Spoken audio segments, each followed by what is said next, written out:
Good morning everyone. आज हम आपकी पाठ्य पुस्तक में संकलित विद्यापति के पद पढ़ेंगे। तो अंतरा भाग 2 में संकलित विद्यापति के जो पद हैं उनमें श्रृंगार रस और भक्ति रस का एक स्वरूप दिखाई पड़ता है। इसके साथ साथ विद्यापति अत्यंत प्रतिभाशाली कवि रहे हैं। इन्हें आदिकाल और भक्ति काल के बीच का यानी संधि काल का कवि माना जाता है। तो चलिए इनके पदों को पढ़ते हैं और समझने का प्रयास करते हैं।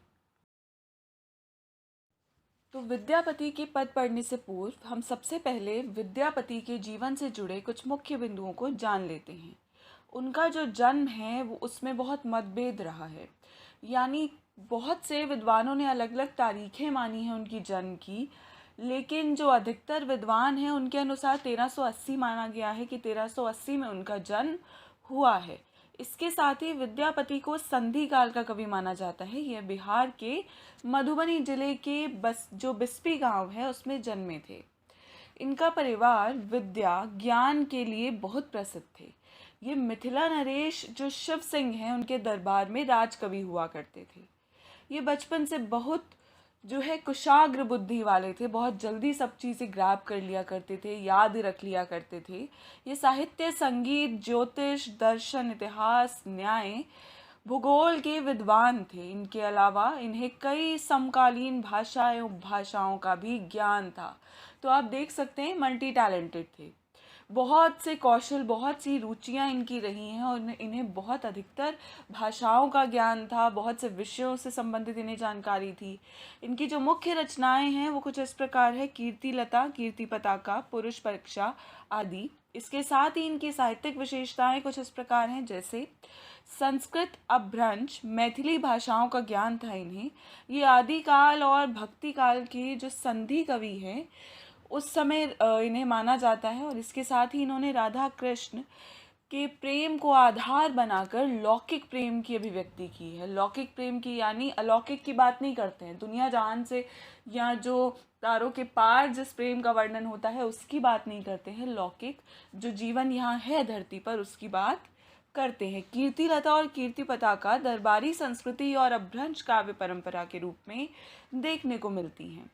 इसके साथ ही उनकी जो भक्ति है, भक्ति और श्रृंगार उनके पदों में अधिकतर दिखाई पड़ता है।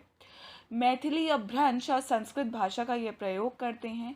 अनुप्रास, रूपक, उपमा, उत्प्रेक्षा, अतिशयोक्ति, अलंकार इनमें दिखते हैं। मुहावरेदार भाषा का भी इन्हें ज्ञान रहा है, जो तरह तरह से अलग अलग स्थानों पर दिखाई पड़ती है।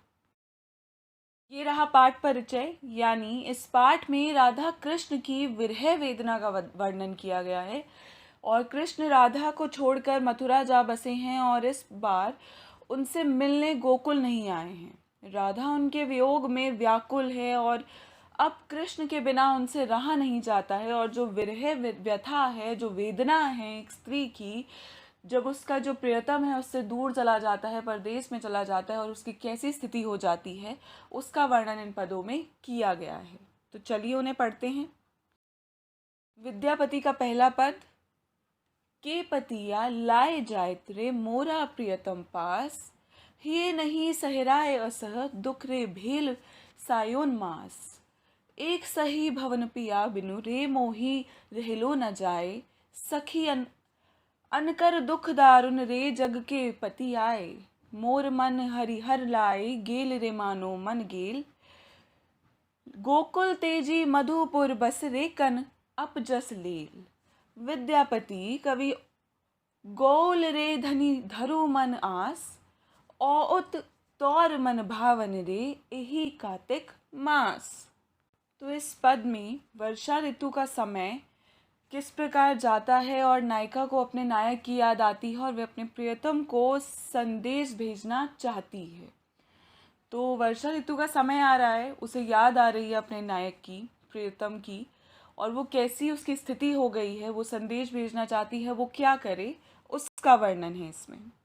तो क्या कहती है नायिका कि कृष्ण गोकुल को छोड़कर मथुरा जा बसे हैं। राधा अपनी सखी से पूछ रही है कि ऐसा कोई नहीं है जो उसका पत्र कृष्ण के पास पहुंचा दे, जिसमें उसने अपने विरह वेदना का वर्णन किया है। अब उससे इतने बड़े भवन में अकेले नहीं रहा जाता है। वह कहती है कि श्री कृष्ण जाते समय मेरा मन भी अपने साथ ले गए थे। इसलिए अब यहाँ उसका मन नहीं लगता है। कृष्ण गोकुल छोड़कर मथुरा बस गए हैं और एक बार भी मुड़कर नहीं देखा। इससे उसकी जो बहुत बदनामी होगी, और वह इस वियोग का वर्णन यहाँ पर करती है और बताती है कि कैसी उसकी परिस्थिति हो गई है।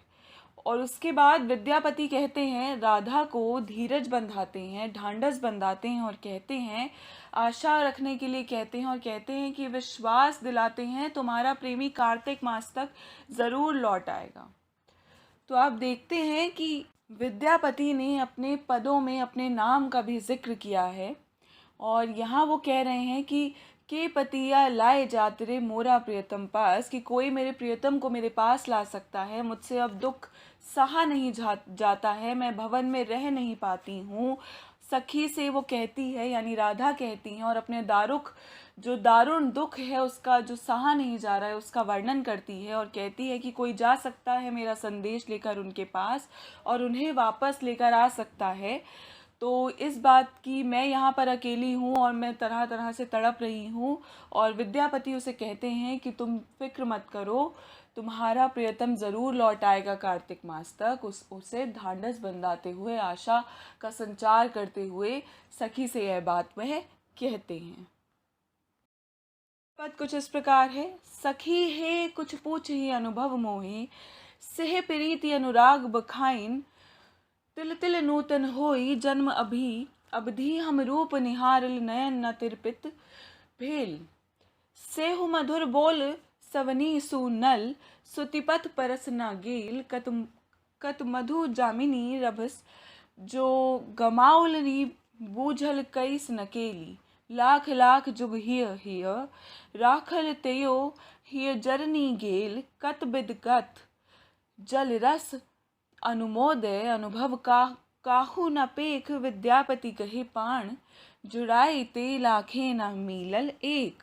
यहाँ जो सखी से राधा कहती है, जब सखी उससे पूछती है कि तुम्हारा अनुभव कैसा है, वर्षा ऋतु में तुम्हारा अनुभव कैसा है, तुम कैसा महसूस करती हो जब तुम्हारा प्रियतम तुम्हारे पास होता था या होता है, तो इस तरह के सवाल, जब निजी सवाल सखी करती है, तो जो राधा है वो कहती है कि मुझसे इस तरह के सवाल तुम मत करो, ये मेरे लिए बहुत नई बातें हैं, क्योंकि ये सब मैंने अनुभव किया ही नहीं है। और इस तरह की मधुर बोली और इस मधुर जो संबंध होता है एक प्रिय के साथ, प्रियतम का, वैसा मैंने अनुभव नहीं किया है। मैं केवल राह की ओर देखती रहती हूँ, निहारती रहती हूँ, कोई पथिक मेरा संदेश पहुँचा दे और मधुर आवाज़ में गाए और मेरे प्रियतम को ले आए। मैं लाख लाख बार यही प्रार्थना करती हूँ, पर मैं तुझसे भी यही प्रार्थना करती हूँ कि इस तरह के प्रश्न मुझसे ना पूछ, मुझे शर्मिंदा ना कर, क्योंकि मैं तो पहले ही इस वियोग को झेल रही हूँ। मैं अपने प्रियतम के साथ नहीं हूँ, वो सुख को नहीं भोग रही हूँ जो मुझे मिलना चाहिए, जो वर्षा ऋतु के समय जो अनुभव मुझे करना चाहिए। इस तरह की स्थिति मेरे जीवन में कभी आई ही नहीं है। तो विद्यापति कह रहे हैं कि तुम अपने प्राण बचा के रखो, तुम अपने आप को जलाओ नहीं, उस विरह की आग में खत्म मत करती जाओ, और निरंतर प्रयास करो कि तुम जीवित रहो और तुम अपने प्रियतम से मिल सको। इस तरह की आशा की बात विद्यापति यहाँ करते हैं।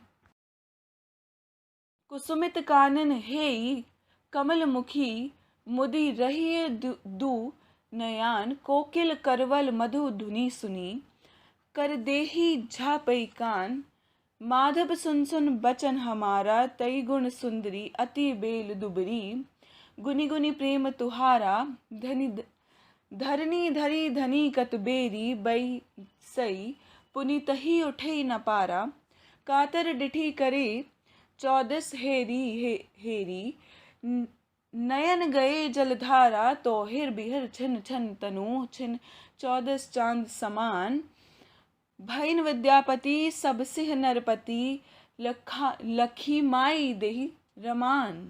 पंक्तियों में जो नायिका है उसकी अवस्था दिन दिन बर दिन कैसी होती चली जा रही है कि विरह में दिन प्रतिदिन वह कमज़ोर होती चली जा रही है, और उसकी जो कमज़ोरी है वो दिख रही है शारीरिक रूप में भी और मानसिक स्तर पर भी। उसका वर्णन यहाँ पर किया गया है और कहा गया है कि राधा की सखी कृष्ण के सामने राधा की विरह अवस्था का वर्णन करते हुए कहती है कि कमल के समान रूपवती राधा खिले हुए फूलों को देखकर अपनी आंखें बंद कर लेती है। अर्थात ये मिलन के प्रतीक हैं जो वह विरह से उसे दुख पहुंचा रहे हैं।